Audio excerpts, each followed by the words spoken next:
College basketball is great for so many reasons, and one of those is just how quickly things can change. And St. John's has proven just that. Things seem to be all but over, but wins over number 12 Creighton and Butler may have helped to change their fate. So how can Rick Pitino's team make it to the big tournament? Let's bring in St. John's beat reporter Zach Braziller to answer that and more. Zach, thank you so much for coming on. St. John's has 2 regular season games left, and they're going to need wins in both of those for a shot at the tourney. Do you think they can get it done in those 2 games? Yeah, look, they're playing DePaul and Creighton and Georgetown, the 2 worst teams in the league. They got to not only win big. I've thought all along, once they got to this point, they needed to win out their last 4. They're halfway there, and then probably win, a game in the Big East tournament.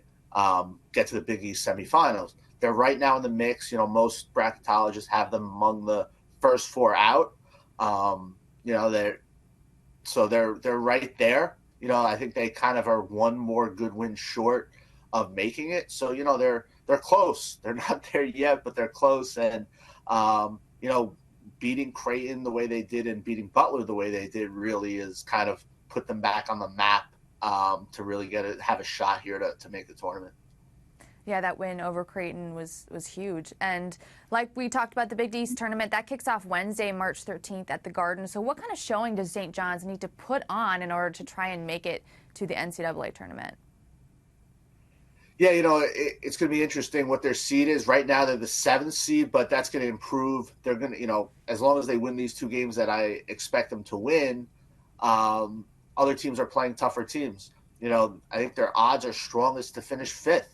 Now they could get as high. They could also be 6th. 5th, they're likely going to play Seton Hall in the quarterfinals, and there's the advantage with 5th of the bye. 6th, they have probably a chance for a better win to play Creighton again, but they'd have to play DePaul the opening night. We'll see what happens. A big game on Saturday, Villanova Providence. Providence and Villanova are both ahead of St. John's, tied for 5th. St. John's has the tiebreaker. Villanova, they don't have the tiebreaker with Providence. So that's obviously a game worth watching. And Villanova is a particularly important team because St. John's swept them, and Villanova is also on the bubble. If Villanova becomes a solid tournament team, that helps St. John's because that's another wins over teams in the tournament, and that's just such an important factor when it comes to bubble teams. All right, you mentioned Villanova, so them and who are some other teams to keep an eye on as the regular season comes to a close who could help the Johnnies by winning or losing? Yeah, look, Villanova's huge. They have a tough schedule. They have at Providence, at Seton Hall, home for Creighton. If Villanova goes 2-1 there or even 3-0, I think they're in a really good spot to make the tournament, and that would be good for St. John's. Utah is another team that's on the bubble that St. John's beat, and they've been really slumping. They came in, they had a big win yesterday over Stanford. If Utah finishes well, that's also good for St. John's. We all talk about the net ratings and quad 1 wins. St. John's right now has 4 quad 1 wins now that Utah became a top 50 team. If Villanova, which is now 32 in the net, gets to top 30, that's another quad 1 win, their win over Villanova at home, and that would get them to 5 quad 1 wins. And only 13 teams in the country have more than 5. To me, St. John's has to get to 5 to really have a shot to make the tournament. Yeah, it's been a crazy season in college basketball. I feel like there have been upsets all over the place and a lot of talent in the Big East. So how many Big East teams do you think will end up making the tournament?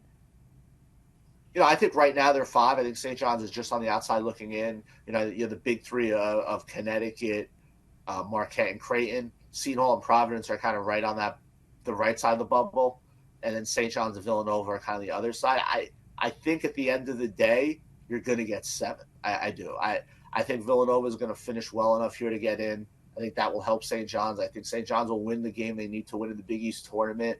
And I think you're going to get 7. Now, I think you're going to get 2 of those 7 in Dayton for the first 4, whereas, obviously a playing game just to make it. But I do think at the end of the day, they are going to get 7, but 2 of the teams are going to have to play their way in. All right, well, that should make the Big East tournament, which, like I mentioned, is on the 13th. That's going to be really exciting, so we'll see you there. Thanks again, Zach, for taking the time to join us. Of course, my pleasure.